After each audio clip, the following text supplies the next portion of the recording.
So there's a couple of things that I'd like to get off my chest before I start. For those of you jokesters in the room, when you say, Greg, please stand up, I want you to know I am standing. I am this short. And this fantastic physique that you see in front of you is courtesy of my two parents who were fire hydrants.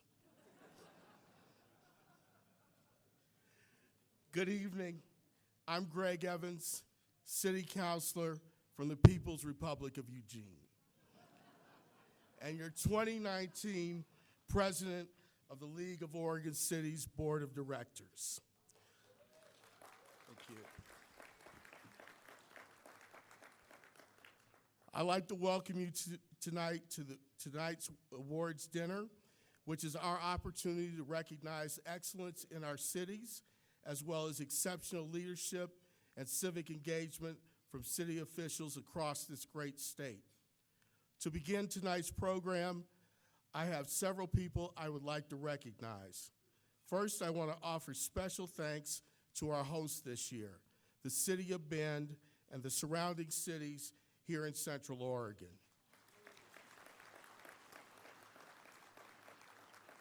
Yes.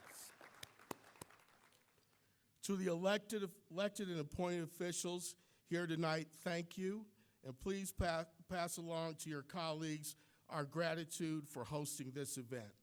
Let's give our hosts a round of applause for a wonderful time here at the LOC Conference.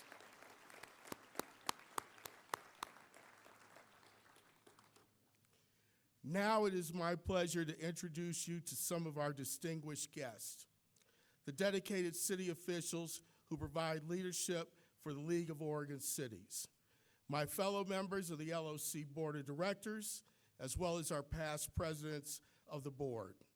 Several of you are here tonight. Would you please stand and be recognized?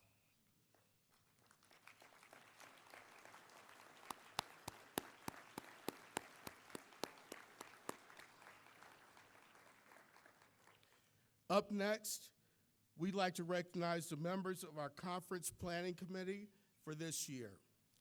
Their names are now being shown on the screen.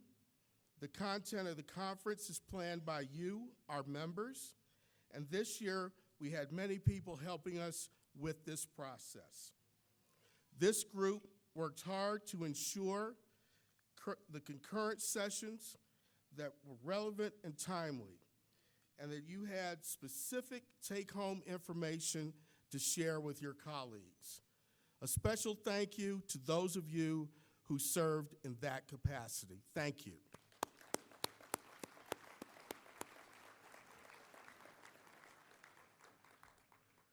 This is also our opportunity to start planning the 2020 conference. The LOC is interested in hearing from you, our members, on what you'd like to hear and learn about for the next conference. If you're interested in serving on the Conference Planning Committee, I encourage you to give your contact information to any LOC staff member. Finally, I would like to recognize and thank Executive Director Mike Cully and the entire LOC team for putting this great conference together this year. Would you please stand and be recognized?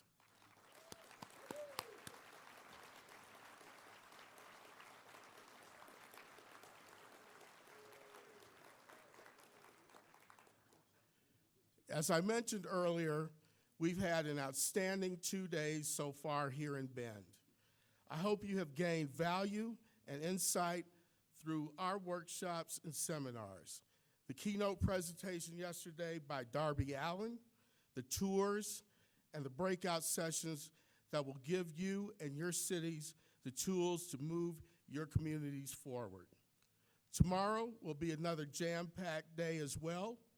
I think you'll get a lot out of the morning sessions, and then we'll conclude this year's conference with our closing keynote lunch featuring the Better Angels. The level of quality we have at our conference simply would not be possible without the support of our sponsors, whose contributions help us to put such an outstanding program together. At this time, I'd like to thank and recognize our sponsor for tonight's dinner, Portland General Electric.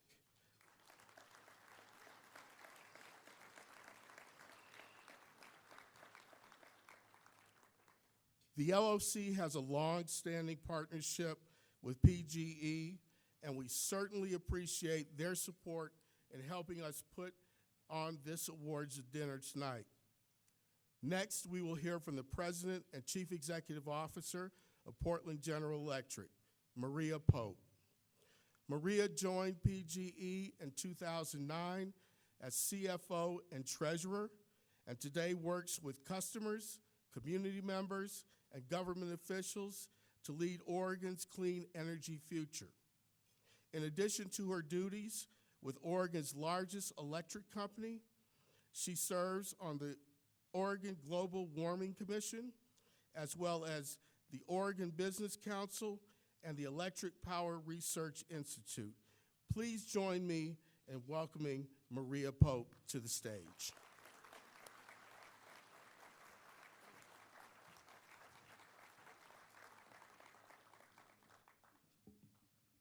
Good evening. League of Oregon Cities, I'm honored to attend your 94th annual convention. And thank you, President Evans, for that warm welcome and your service to the People's Republic of Eugene. Before I delve into my remarks, I'd like to recognize Mike Cully and his team for their work in creating an outstanding conference.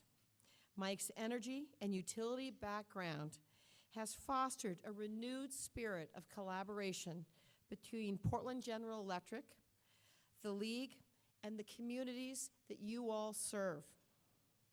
We share your strong belief in the power of public-private partnership as a catalyst for creating positive change. Mike, thank you.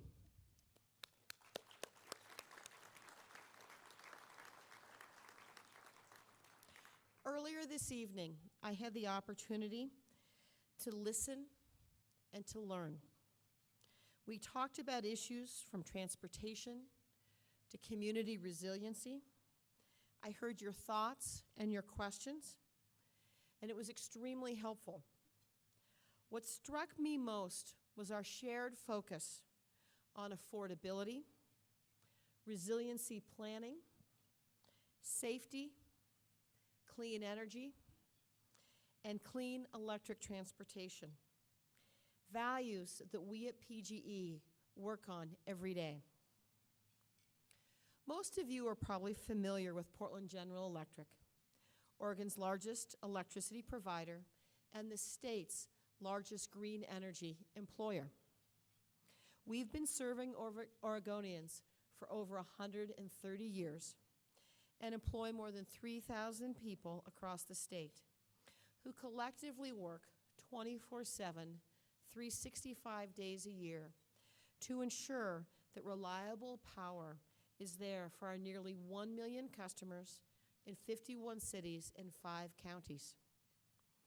That's about 50% of the state's population and about 3/4 of the industrial and commercial activity. While we largely serve northwestern Oregon, we generate power in eastern Oregon.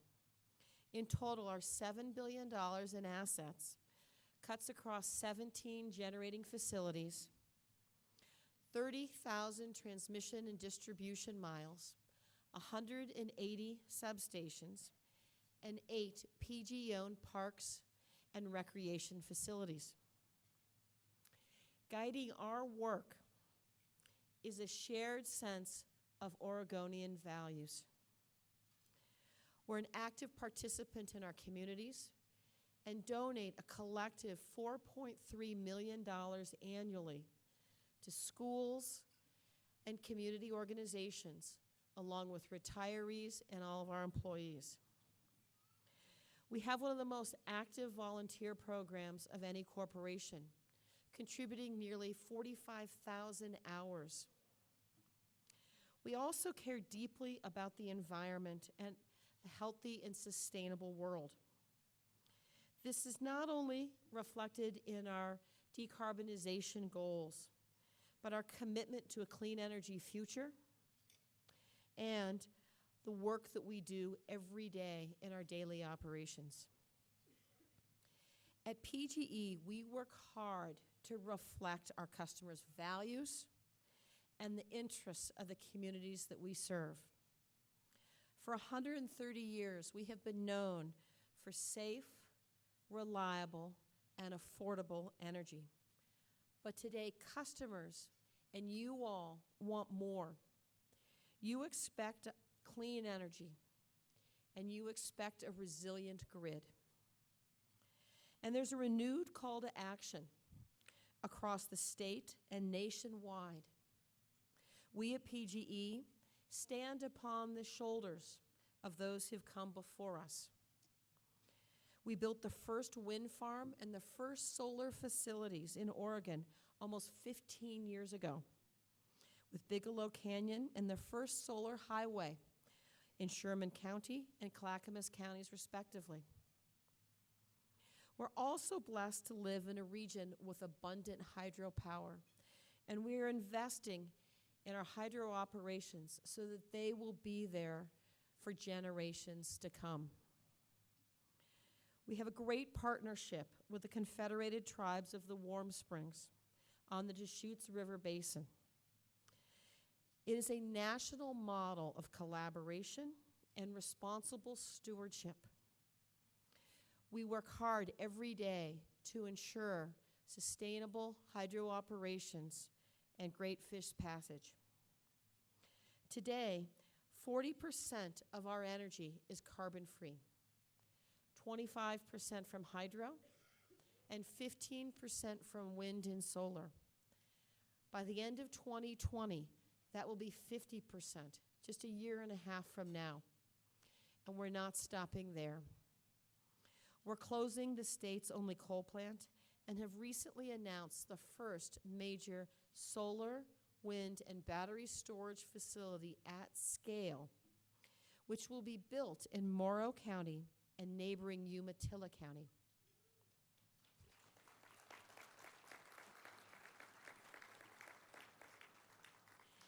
As we look to the next decade, we're offering municipalities and other large customers 100% green energy. And partners like Portland, Beaverton, Salem, Hillsborough, Lake Oswego, West Lynn, and Wilsonville have partnered with us and taken us up on these offers.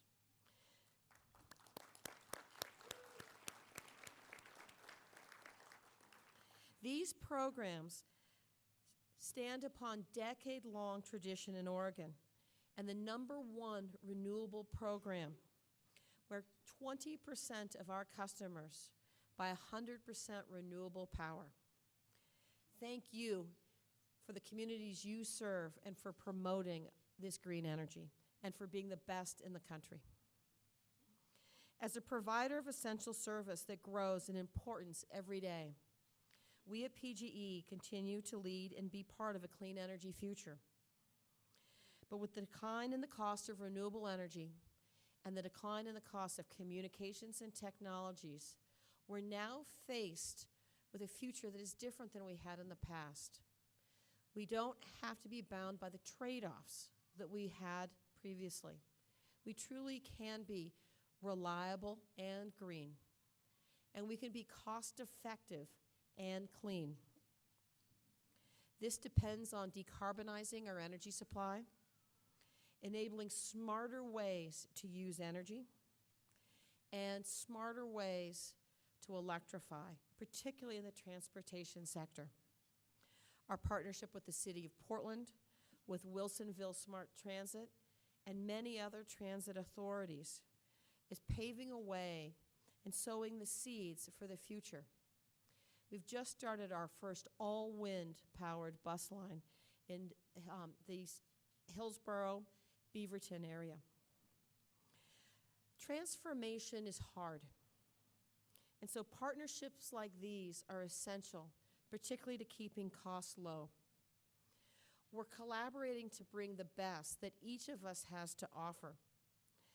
And as we work to decarbonize our energy supply, electrify transportation and other sectors, we also need to maintain the excellent reliability that you've come to expect. And we also never lose sight that price and affordability really matter. 20% of our customers struggle to pay their energy bills every day, even after they receive funds from Oregon Heat and Community Action. It's important to remember that these customers are making very real trade-offs between clothing for their children or medicines for aging parents. And it's the integrated utility system that is unique and that PGE serves everyone. We exist to deliver a universal and fair service. It's a social compact that goes back to the formation of the utility model some 100 years ago. In conclosing, thank you for the opportunity to serve you, to serve your citizens, and the communities that you lead. Thank you so much.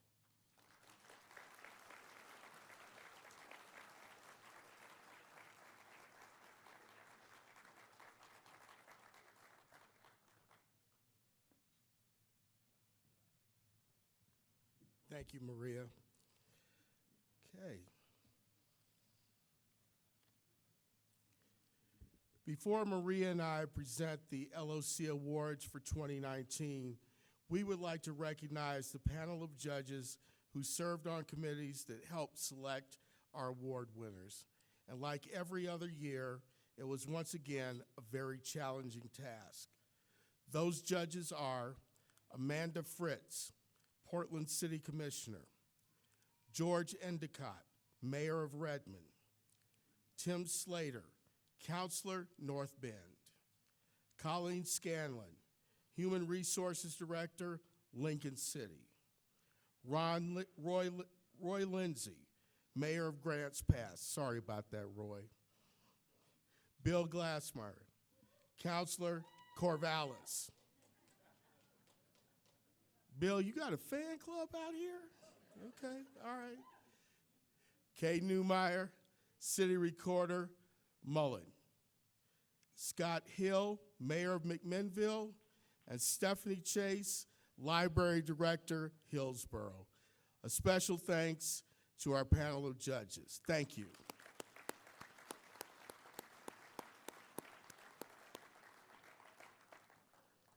So just so you know, Maria and I are going to alternate awards tonight, and so we're going to kind of stay up here for a while and kind of get this show rolling.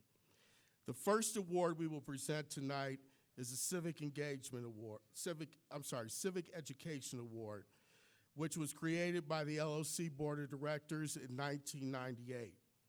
This award is presented to individuals who demonstrate a commitment to fostering civic education in our schools. This year, we have co-recipients. Our first recipient is Officer Mark Kepi of the Philomath Police Department.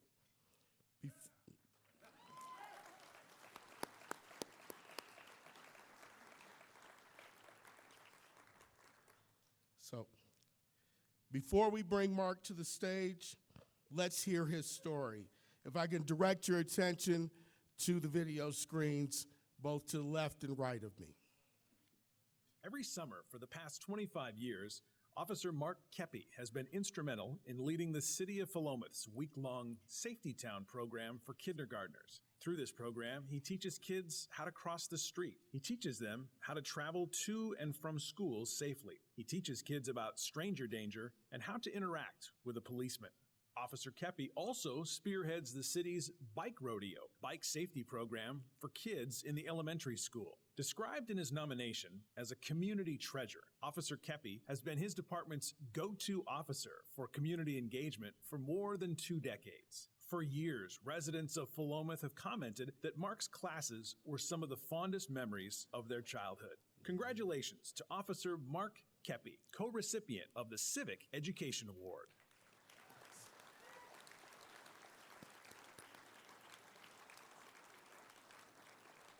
Officer Kepi, I was just getting ready to invite you up here, so come on forward. Come on down. Receive your award. And we also have Vanna White over here to assist us.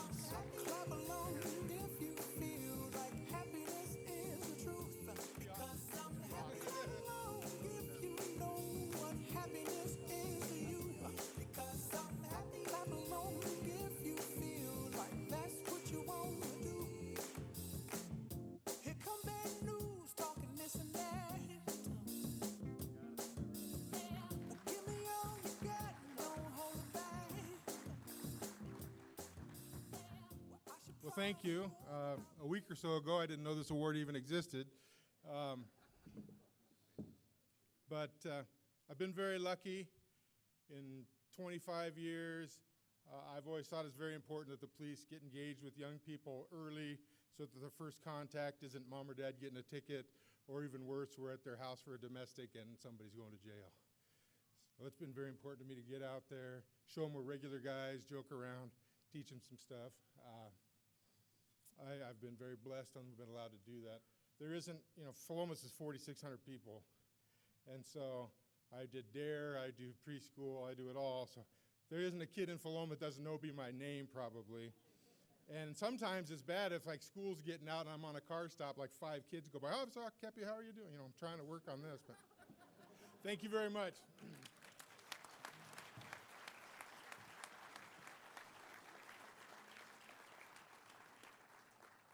Our second recipient of this year's Civic Education Award is Mayor Beth Witoski from the city of Dayton.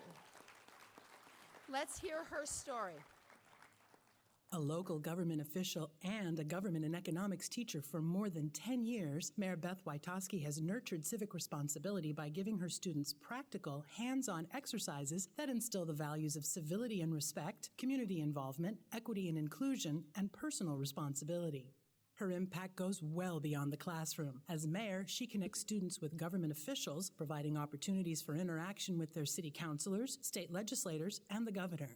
In addition, she's created a nationally recognized civics education curriculum that requires students to develop a community action plan to improve the lives of residents in an area of concern. Over the years, her students have created plans for additional sidewalks and recreation facilities, outlined homelessness solutions and park remodels for use by city and county decision makers. Finally, Beth serves as an ever-present in-classroom role model for students, particularly young women, on the importance of public service. Congratulations to Dayton Mayor Beth Witoski, co-recipient of the Civic Education Award.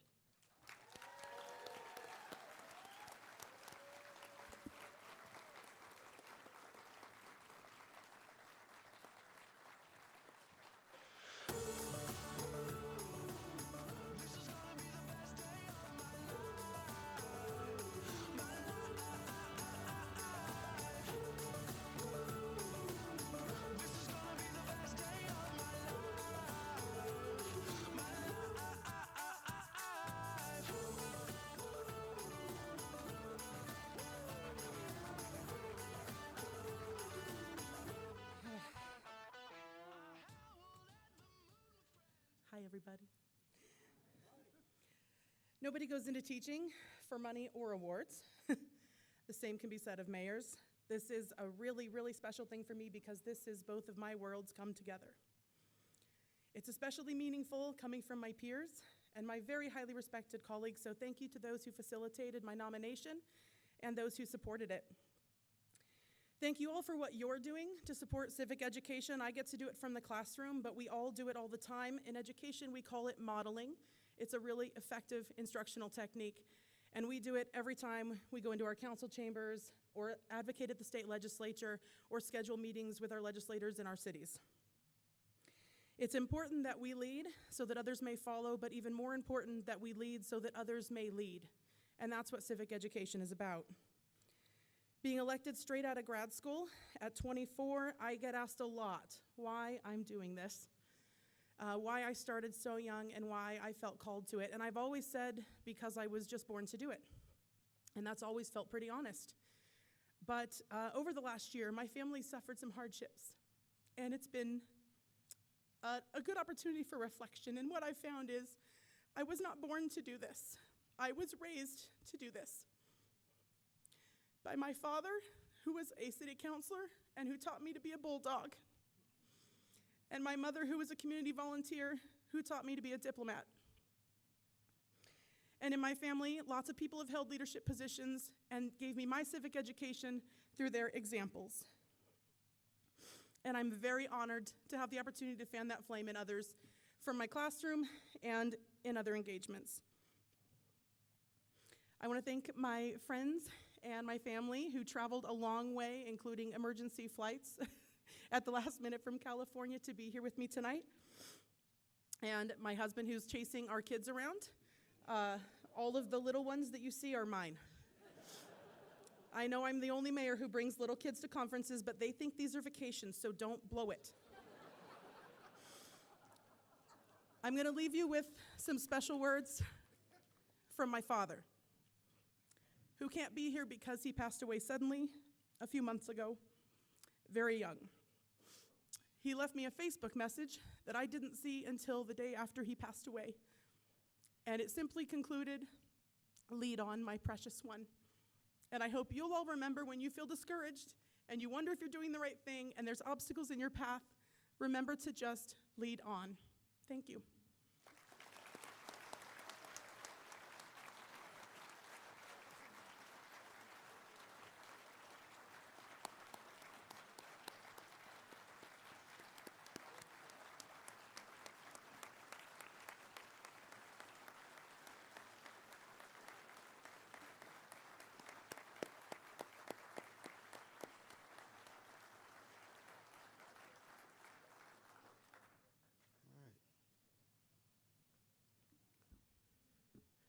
Next, we will present our two city awards, the Award for Excellence and the Award for Good Governance. This is our opportunity to celebrate and learn from the accomplishments of our members. The Award for Excellence recognizes cities for their progressive and innovative approaches to solving problems and operating a city. This year, we received 11 nominations for the Award for Excellence.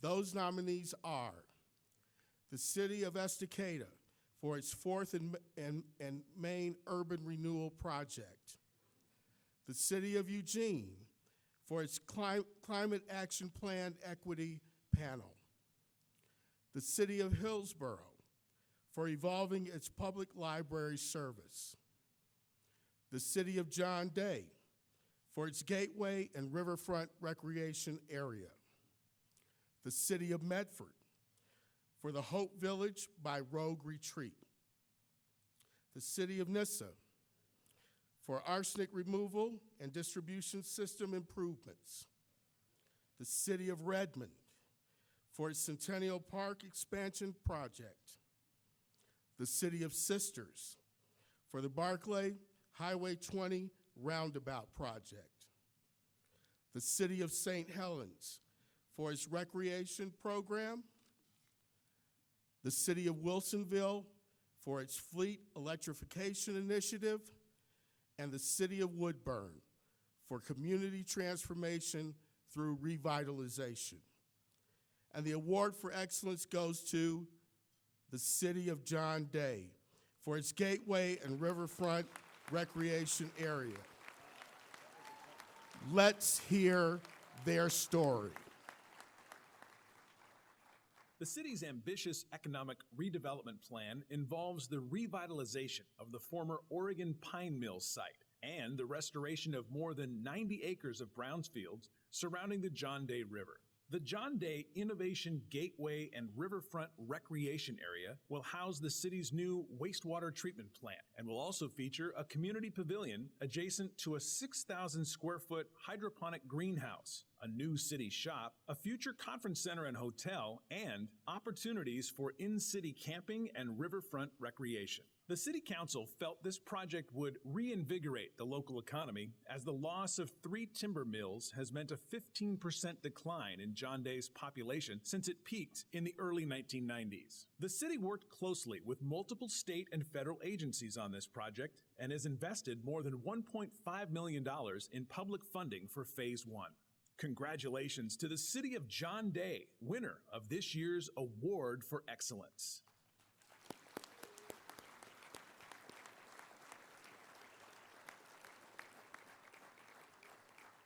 And here to accept the award for the City of John Day is Mayor Ron Lundbaum. Will you please come forward, Mayor?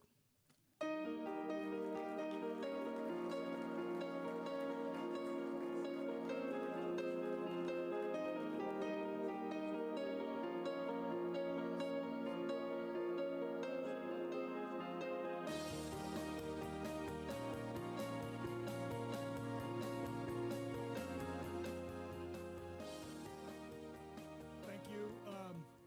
I have to follow Beth. Congratulations, Beth. I'd like to thank the League for this prestigious award. Wouldn't be made possible without ODOT's TGM grant and Walker Macy and their expert team of consultants that helped us make this dream a reality. Again, thank you very much, and we're honored to accept this. So thank you very much.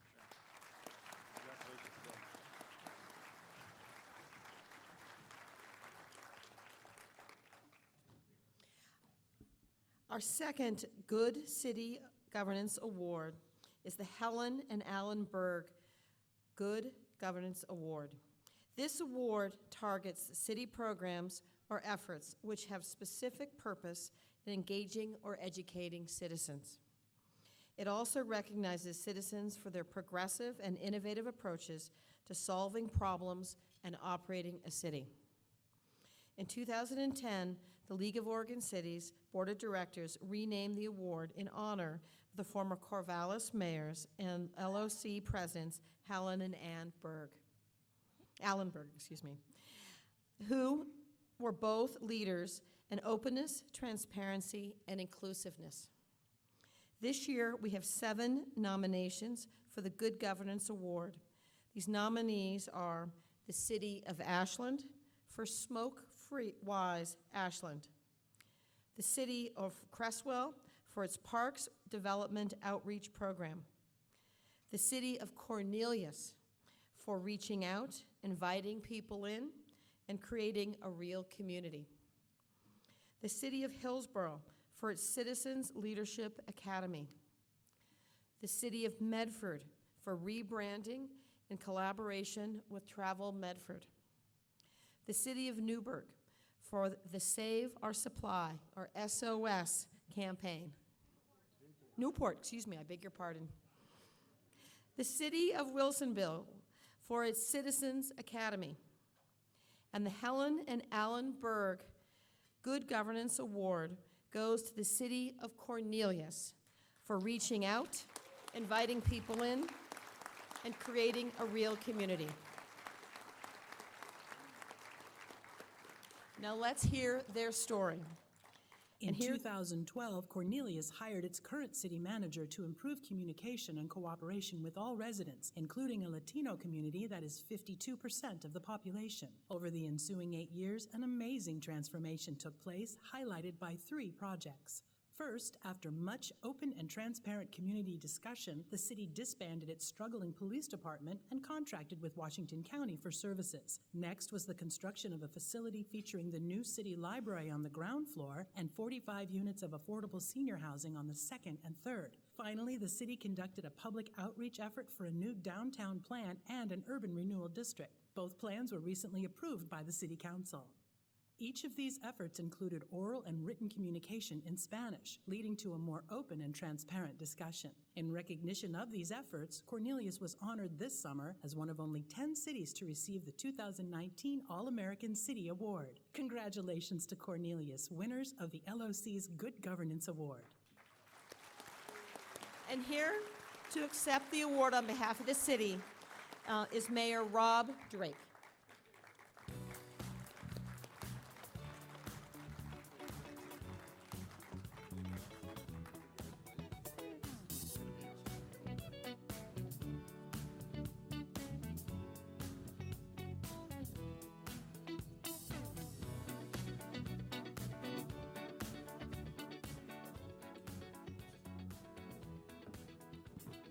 Well, actually, I'm just the city manager of Cornelius, so Having worked with and known both Helen and Alan Berg, it's a real honor to be part of this award for our community.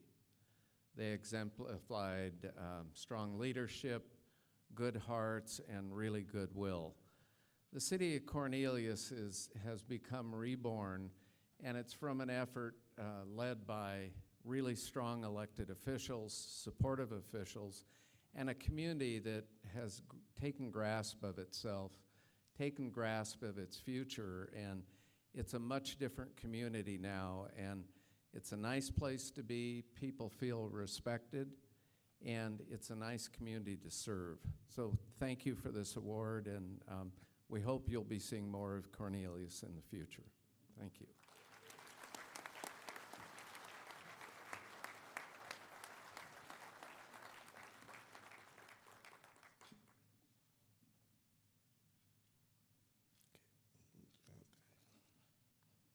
I got to find my place. Sometimes I lose it. Just bear with me for a minute. Okay.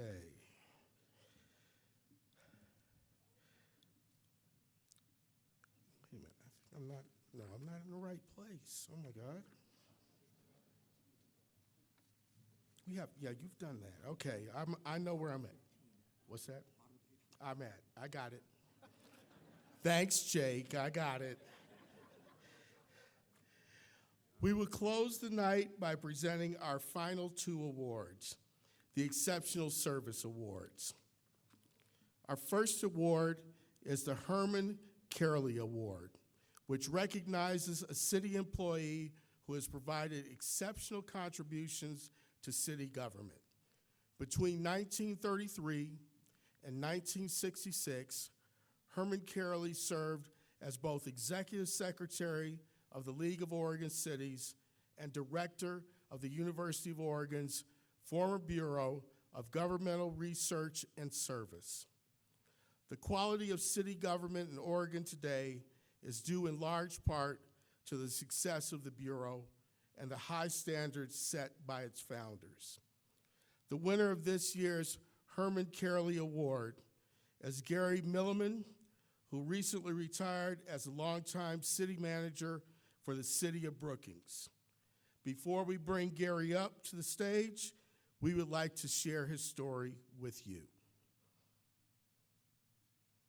In public service, Gary Milliman has exemplified the highest standards in local government leadership. In Brookings, where he served the final 11 years of his career as city manager, Gary helped lead a downtown revitalization, the purchase of the Brookings Airport, and the implementation of a city fuel tax to repair streets. Regionally, Gary has assisted cities in preparing for, managing, and recovering from natural disasters. Through FEMA, he obtained a grant to build the Brookings Emergency Operating Center, which proved to be critical during the Chetco Bar Fire of 2017. In retirement, Gary serves as a municipal court judge in Port Orford and Powers, as well as judge pro tem and truancy court judge in Brookings. He is a senior fellow for the Center for Public Service at Portland State University and a senior advisor for the Oregon City-County Management Association. Congratulations to Gary Milliman, a true public servant and winner of this year's Herman Carley Award. Gary, would you please come forward, accept your award?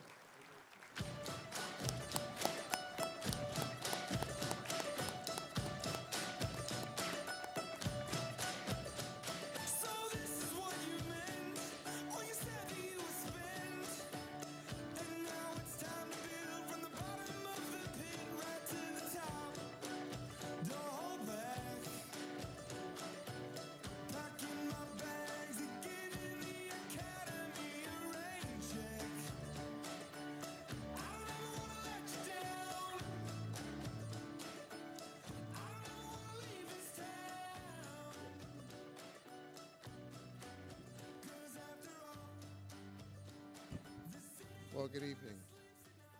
First, I'd like to recognize Mayor Jake Pieper and Council President Brent Hodges from Brookings, who are here this evening. I want to thank them and other members of the council for sustaining an atmosphere in Brookings that allows their city employees to excel. It was a great working experience there, and I really appreciate the partnership that we formed and acted upon. I also want to thank my successor, City Manager Janelle Howard, for her support over the decade that we worked together. Janelle is also serving in several other capacities in the community and worked as the finance director there for 9 years, moving into the city manager's position just last year. The rightful recipient of this award is really the city management team, the city employee team, working together in an atmosphere that encourages us to excel, to serve the community well.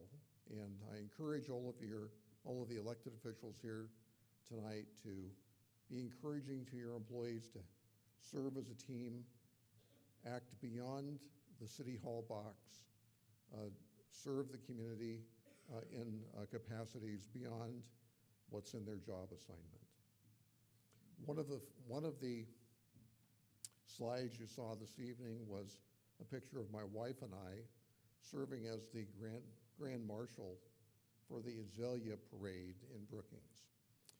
Really the highest honor that a city manager can receive is being recognized in his own community for public service. And that is something that will live with me as the highest honor I've received for my community service. And I want to recognize my wife, Carolyn, who's here tonight. She was with me through that experience, but has been with me for 47 years through my career in city management.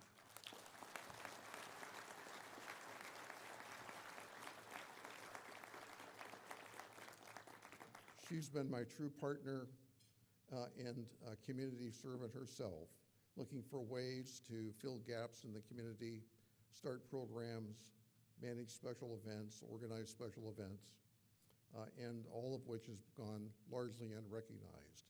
So thank you for recognizing her service tonight as well. I appreciate the recognition, and thank you to the League of Oregon Cities and all of you. Have a good evening.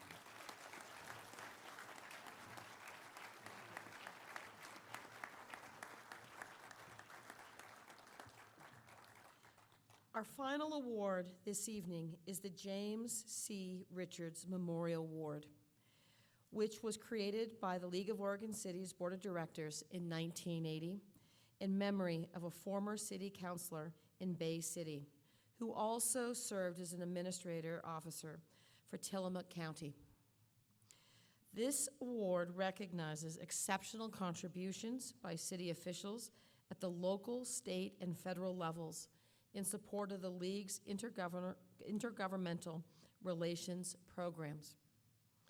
Mr. Richards' many years of involvement in intergovernmental affairs serve as a model for all elected officials, and they are the standard by which nominees for this award are evaluated.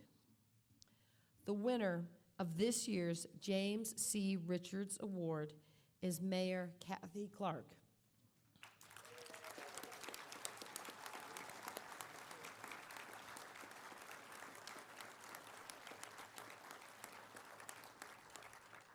Before we bring Kathy to the stage, we'll share her story with you. Mayor Kathy Clark is an unwavering champion for her community, a leader in the Mid-Willamette Valley and among mayors across the state. During her years on the Kaiser City Council, including her time as mayor, Mayor Clark has successfully led efforts to launch a local library initiative, improved miles of streetscape, and helped develop a new civic and event center. She led the charge in 2017 to create stable funding for parks and police services and has responsibly directed public resources to homeless programs that have made measurable impacts. Regionally, Mayor Clark has helped improve both the economy and transportation systems and to end homelessness in the Mid-Willamette Valley. She has held key leadership positions with the League of Oregon Cities, the Mid-Willamette Valley Council of Governments, and the Salem-Keizer MPO. Mayor Clark has worked tirelessly to preserve the home rule authority of cities in Oregon. Her efforts have directly contributed to the development of transportation funding packages and increased intergovernmental cooperation. Mayor Clark epitomizes selfless, ethical service, always placing the interests of her city and others above her own. Congratulations, Mayor Kathy Clark, City of Kaiser, winner of the James C. Richards Award.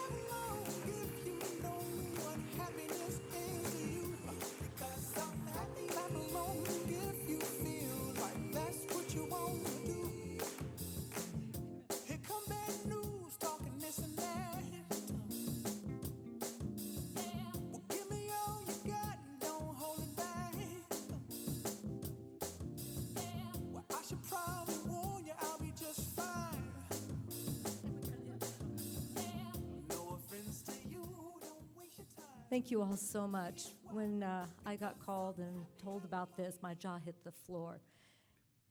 I got to tell you, 13 years ago, I was right here, probably in a table in the back. I was a presumptive counselor-elect. And I came here with Counselor Jackie Moyer, who I was going to be succeeding, and Mayor Lori Christopher, with whom I had the honor to serve for 8 more years. They brought me to the League of Oregon Cities conference because they knew that this would be a place where I would meet people who would be very helpful as I began my journey on a city council and as a civic servant. They brought me to the League to gain resources and knowledge and an opportunity to network with people and resources that would help me and help our team succeed. And they were right. Here I am 13 years later. The resources that the League of Oregon Cities and the opportunities I've received have helped me to lead a team of great people in our community to do fantastic things for our city, our region, and our state. And the people that I see here today have not only helped me, you've become my colleagues and my friends. This honor means a lot to me because it comes from you, the people who know me, the people who work with me, whom I love and respect, the people who share a passion for all people, serving everyone with dignity and respect. People who do this work just for the reward of getting good things done for our community. I want to thank Sean O'Day, Commissioner Janet Carlson. She was the one who started the work on the homeless initiative, an amazing leader that I had a privilege to serve with. Mayors John McCardle, Beth Watuski, and Brian Dalton, and so many of you who have supported me over the years. Your incredible kindness and help and mentoring have meant the world to me. I'm blessed to work alongside a great team. Our city staff, led by Chris Epley, our city manager, and our senior staff, Tracy Davis, Michelle DePina, Tim Wood, Shannon Johnson, Nate Brown, Chief Teague, and Bill Lawyer. These department heads and the teams they lead are second to none. How can I miss when I work with such a great team? Speaking of teams, our city council. I wouldn't trade places with anybody in this state. I get to work with some of the best people who have stepped forward to serve our community. Council President Kim Freeman, Councilors Marlene Parsons, Laura Reed, Roland Herrera, Elizabeth Smith, and Dan Kohler, former city councilors Brandon Smith, Amy Ryan, Bruce Anderson, and late city councilor and mayor Dennis Coho. He's the one who brought Volcanoes baseball to Kaiser. Go Volcanoes. Another important part of success is having good mentors. I've had people like Art Barbowitz and Eric Moyer come alongside me and teach me things that I needed to learn. They reached out to me and said, "What do you think? Can we meet with you?" And I said, "Absolutely." And they have been an absolute blessing. People who have been there for me, to pray for me and to watch out for me. Jodine and Darren Summers and Bob and Colleen Bush have been invaluable. But most of all, my family. All right. You have been absolutely stalwart in your support for me, your encouragement, your incredible patience when I had to run off to another meeting.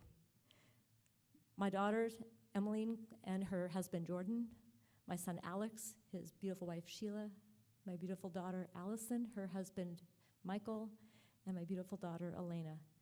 You're the world to me. I love you. Your support And doing this to make sure that we have a city and a county and a state and a world that you can take the reins and go forward with.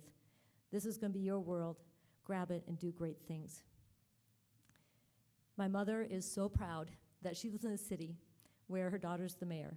She's been my champion and my cheerleader, and I love her to pieces, and she's with us here tonight from home in Kaiser. And the one who's been by my side as my husband for 36 years, my love, my hero, my champion, the first gentleman of Kaiser, retired fire chief, you're the best, Kevin Clark.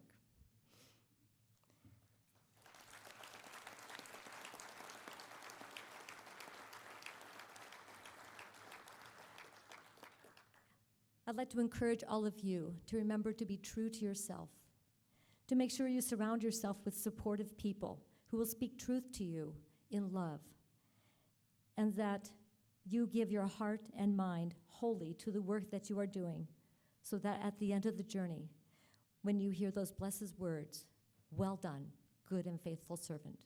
Thank you so much.